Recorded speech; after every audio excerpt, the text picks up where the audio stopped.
ಇರ್ರಿ ಒಂದು ನಿಮಿಷ. ಈ ವಿಡಿಯೋನ ಯಾಕೆ ಮಾಡ್ಯಾನಂತಂದ್ರೆ ನಮ್ಮನ್ನು ಟ್ರೋಲ್ ಮಾಡಿದ್ರು, ನಮ್ಮನ್ನು ಬೈಕೊಂಡ್ರು, ನಮ್ಮನ್ನು ಟ್ರೋಲ್ ಮಾಡಿದ್ರು, ನಮ್ಮನ್ನು ಬೈಕೊಂಡ್ರು ಅನ್ನೋರಿಗೋಸ್ಕರ ಒಂದು ವಿಡಿಯೋ ಮಾಡೀನಿ. ಈ ಫೋನ್ ಬಂದ ನಾವು ಹಾಳಾದ್ವಾ? ಫೋನ್ ಇರ್ಲಿಕ್ಕಿಂತ ಮುಂಚೆ ನಮ್ಮ ಅಮ್ಮನ ಕಾಲದಲ್ಲಿ, ನಮ್ಮ ತಾಯಿ ತಂದಿದ ಕಾಲದಲ್ಲಿ ಹೆಂಗಿದ್ರು, ಫೋನ್ ಬರದೇ ಇದ್ರೂ ಎಷ್ಟು ಚೆಂದಾಗಿ ಜೀವನ ಸಾಗಿಸ್ಕೊಂತ ಇದ್ರು. ಈ ಇನ್ಸ್ಟಾಗ್ರಾಮು, ಯೂಟ್ಯೂಬು ಅವೆಲ್ಲ ಬಂದ ಮೇಲೆ ಜನ ಭಾಳ ಹಾಳಾಗಿಬಿಟ್ರ. ಯಾಕಂದ್ರೆ ಗುಟ್ಟಾಗಿರೋದೆಲ್ಲ ರಟ್ಟು ಮಾಡಾಕತ್ತಾರ. ಅದು ಬಿಟ್ರೆ ಹೊಳ್ಳಿ ಏನೇನೋ ಕೆಟ್ಟ ಭಾಷೆ ಯೂಸ್ ಮಾಡಾಕತ್ತಾರ. ಫಸ್ಟು ನಾವು ಹೆಣ್ಮಕ್ಳು ಕರೆಕ್ಟಾಗಿರ್ಬೇಕು. ಆವಾಗ ನಮ್ಮ ಅಮ್ಮನ ಕಾಲದಲ್ಲಿ, ನಮ್ಮ ತಾಯಿಗಳ ಕಾಲದಲ್ಲಿ ನಾವೇ ಕಂಡವಿ. ಯಾರನ್ನ ಗಂಡಸರು ನೋಡಿದ್ರೆ ಹಿಂಗೆ ತಲೆ ಮೇಲೆ ಸರ ಹೊತ್ಕೊಂಡವ್ರು ಹಿಂಗೆ. ಯಾಕೆ ಹೇಳ್ರಿ? ಅವ್ರಿಗೆ ಕೊಡೋ ಬೆಲೆಗೋಸ್ಕರ. ಇವಾಗ ಏನು ಮಾಡಾಕತ್ತಾವಿ? ಇಷ್ಟು ಡ್ರೆಸ್ ಹಾಕ್ಯಂಡು ಓಡಾಡಕತ್ತಾರ. ಮತ್ತು ನೋಡಿದ್ರೆ ಗಂಡು ಮಕ್ಕಳನ್ನ ಬೈತಾರ.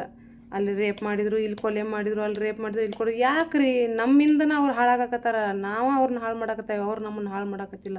ನಾವು ಮೊದಲು ಕರೆಕ್ಟಾಗಿ ಬಟ್ಟೆ ತೊಟ್ಕೊಂಡು, ನಾವು ಮೊದಲು ಕರೆಕ್ಟಾಗಿ ತಲೆ ಬಗ್ಸ್ಕೊಂಡು ಓಡಾಡಬೇಕು ಹೆಣ್ಮಕ್ಳು. ಆವಾಗ ನಮಗೆ ಸಿಗೋ ಬೆಲೆ ನಮಗೆ ಸಿಗ್ತೈತಿ. ಯಾರ ಕಾಲದಾಗ ಅಮ್ಮನ ಕಾಲದಲ್ಲಾಗಲಿ, ತಾಯಿ ತಂದೆಗಳ ಕಾಲದಲ್ಲಾಗಲಿ ಇತ್ತ ಎಲ್ಲ ರೇಪು, ಕೊಲೆ, ಕೇಸು ಅನ್ನೋಂಥದ್ದು ಇದ್ವಾ? ಇರಲಿಲ್ಲ. ಯಾಕಂದ್ರೆ ಅವ್ರು ಇದೆಲ್ಲ ಮಾಡಿಲ್ಲ. ಅವ್ರು ಈ ಥರ ಕಂಡಿಲ್ಲ. ಅದಕ್ಕೆ ಅವಾಗ ಏನೂ ಇರಲಿಲ್ಲ. ಈಗ ನಾವು ಕೊಡೋದನ್ನು ಅವ್ರು ನಮ್ಗೆ ವಾಪಸ್ ಕೊಡಕತ್ತಾರ. ಮತ್ತು ಗಂಡಸ್ರನ್ನ ಕೆಟ್ಟವರು ಅಂತೀವಿ. ಗಂಡಸರು ಕೆಟ್ಟವರಲ್ಲ, ಹೆಂಗಸರು ಕೆಟ್ಟವರಲ್ಲ.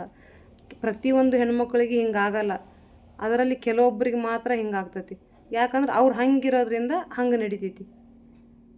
ತಪ್ಪಾಗಿದ್ರೆ ಕ್ಷಮೆ ಇರಲಿ. ಹೇಳ್ಬೇಕು ಅನ್ನಿಸ್ತು, ಹೇಳ್ತಾ ಇದ್ದೀನಿ. ಹೆಣ್ಣಂದರೆ ನಾವು ಬೇರೆ ಅಲ್ಲ, ನೀವು ಬೇರೆ ಅಲ್ಲ. ಫಸ್ಟ್ ನಾವು ಕರೆಕ್ಟಾಗಿರೋಣ, ಆಮೇಲೆ ಗಂಡು ಮಕ್ಕಳ ಮೇಲೆ ದ್ವೇಷ ಕಾರಣ.